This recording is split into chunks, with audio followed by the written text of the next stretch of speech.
বন্ধুরা কেমন আছো? চলে এসেছে একটা ছোট্ট ব্লগ নিয়ে। বন্ধুরা আজকে যাব মা বনবীর কাছে পুজো দিতে। মা বনবী জাগ্রত মা।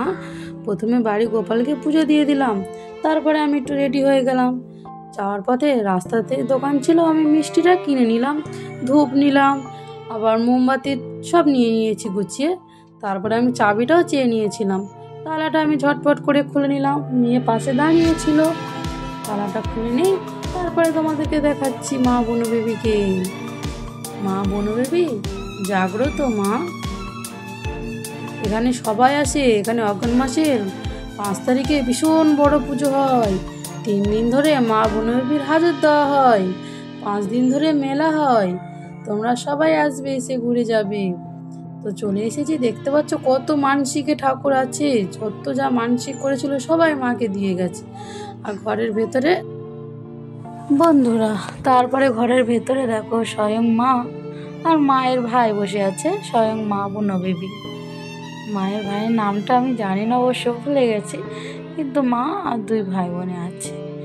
এখানে দেখতে পাচ্ছ আরো কত ঠাকুর আছে, অনেক ঠাকুর আছে। এটা হচ্ছে ঘরের মেন ঠাকুর, এগুলো হচ্ছে ঘরের মেন ঠাকুর।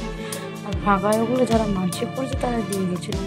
আর এইটা দেখো মাকে কত সুন্দর করে সাজিয়ে মাকে দিয়ে গেছে। এটা একজন মানসিক করেছিল, তাই মাকে সোনার মুকুট সোনার হার পরিয়ে দিয়ে গেছে। আর এগুলো মেয়েদের যখন বিয়ে হয় তখন আগে মা বনবীর কাছে নিমন্ত্রণ করে আসে, বুঝলে বন্ধুরা। আর ফাঁকায় দেখো কত মানসিকে ঠাকুর আছে, প্রচুর প্রচুর এখানে লোক হয় যখন মেলাটা হয়। আর এই যে আমাদের দেখা যাচ্ছে হাই স্কুল, হাই স্কুল অবশ্য চলছে, ওই জন্য ছেলে মেয়ে দেখা যাচ্ছে না।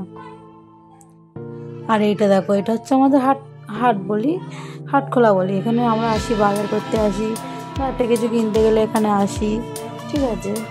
এখানে আমার মেয়ে দেখো মাকে প্রণাম করছে, পুজো দেওয়া হয়ে গেছে, মাকে প্রণাম করছে। তারপরে আমরা কিছুক্ষণ মাকে পুজো দিয়ে কিছুক্ষণ ঘুরে ফিরে নিলাম মন্দিরের ভেতরে।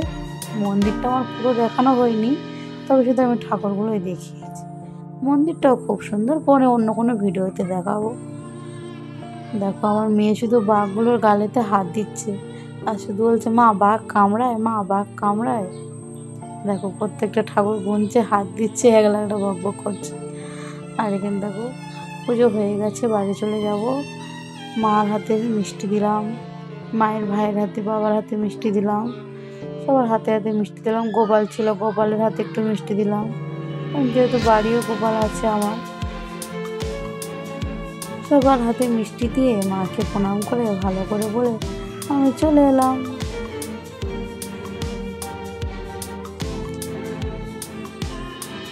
মার হাতে এক ধরনের একটা ঢিল বাঁধা ছিল, ওটা একজন মানসিক করে মায়ের হাতে বেঁধে দিয়ে গেছিল। আমার মেয়ে দেখো বাইরে যে ঠাকুরগুলো আছে সেগুলোকে প্রণাম করছে। তারপরে আমরা বাড়ার সময় মার সঙ্গে একটু ঘুরে নিলাম ক্যামেরার মধ্যে দিয়ে। মেয়ে বললো মা আমাকেও নাও, তার মেয়েকেও নিলাম। ফাঁকায়ও ঠাকুর, আর মায়ের ঘরের ভেতরে দেখো কত ঠাকুর আছে। যাওয়ার সময় মাকে কিছু দিয়ে গেলাম।